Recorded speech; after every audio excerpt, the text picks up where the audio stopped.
15 days until Election Day, now is the time to get informed before making your voice heard. Here at 13 WRAX, we're keeping a close eye on the congressional races that will control power in the House of Representatives in Washington, D.C. Illinois' 11th congressional district makes up parts of Belvidere, Genoa, and Naperville. Currently, Democratic incumbent Bill Foster is the congressman for the area. He faces Republican challenger Jerry Evans for a chance to represent the people of Illinois on the federal level. And this week, we're sitting down with both candidates to find out where they stand on some of the biggest issues for voters. Our 13 WRAX's Manny Estopinan spoke with Republican Jerry Evans on how he'll represent the 11th district. A big economic driver in the area you'll be representing in Congress is Belvidere and the Belvidere Assembly Plant, currently idled for the time being. How will you ensure these jobs return to the state line? So I am dedicated to making sure we have an economy that's working for everyone, especially the workers in the Belvidere area. I think it's been really tragic and really sad with what's been happening with the auto industry in the Belvidere area, and a change needs to happen. And I think that there needs to be better focus on a number of issues, but I think a better focus on free market policies that make it easier for businesses to invest and create opportunity in our community, especially Belvidere. So I think we need to make sure that we're being more fiscally responsible.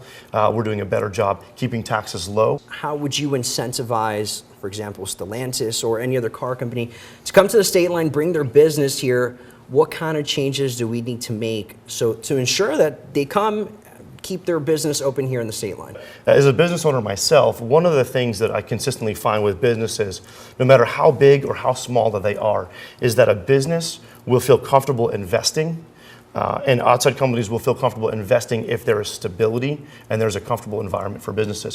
Are you willing to reach across the aisle and reach consensus? Because the reality is that's the only way immigration reform is going to pass Congress. Yeah. Are you willing to reach across the aisle? We need to take partisanship out of it. You know, I think Republicans and Democrats have failed on the issue. Just to be direct with you, Republicans and Democrats have failed on the issue, and I really believe that we need to forge a new path and we need change. And I think that sometimes people feel like there's got to be an either or. It's either this or this. You know, but I would say we can actually secure the border. We can do it compassionately. We can make sure we are, making sure we're also giving an opportunity for refugees under political or religious persecution. You wanted to end catch and release. What exactly would the alternative be? Would you turn down migrants coming to the border? Would we cap asylum refugees, the number that can come in? How would we address, ending catch and release, but still being able to allow people seeking refuge? I think we need to go back to a previous policy we used to have, which was a remain in the first safe nation policy. So whether you're coming from Mexico or whether someone's coming from South America or another nation, because we do know that we have had almost every nation on earth come through the southern border. And that was something that surprised me. But wherever they're coming from, they need to remain in the first safe country as they apply for asylum, so that of course they're safe where they're at, but they can then get their asylum claim adjudicated. And so that way we don't have people caught and then led into the interior for 5 or 10 years before they actually get adjudication, which of course doesn't make sense. And so I think we go back to that policy. I think that's the best approach. How will you be able to ensure our district's safety and make sure that when parents are sending their kids to school that they're feeling safe? People would say, well, Jerry, you're a Republican, and you care about addressing gun violence. And I would say, absolutely. Absolutely. And here's some ways that we can actually do that and achieve the result of reducing gun violence. I think the first thing we can do is that we need to address school safety. There's been school safety legislation that's been out there that, if passed, could help to reduce or eliminate some of those school shootings that we'd seen or heard about in the past nationally over the past 2 decades. And we can go ahead and focus on making sure we have one point of entry into a school, bulletproof glass, school resource officers there, and a number of other measures that actually would stop school shooters from actually gaining entrance and being able to hurt anyone. Secondly, we need to do a much better job with addressing mental health issues. We look at what's been happening with some of these mass shootings across our country, and a lot of those shooters have mental health issues, whereas if we would have addressed that earlier, they wouldn't have gotten access to a gun in the first place, and they wouldn't have had such big issues where they would have had some sort of school shoot or some sort of shooting happen. The 2022 Supreme Court Dobbs decision took away the constitutional right to an abortion. Would you sign a national abortion ban if elected to Congress? In this new era, I'm not pursuing a federal abortion ban.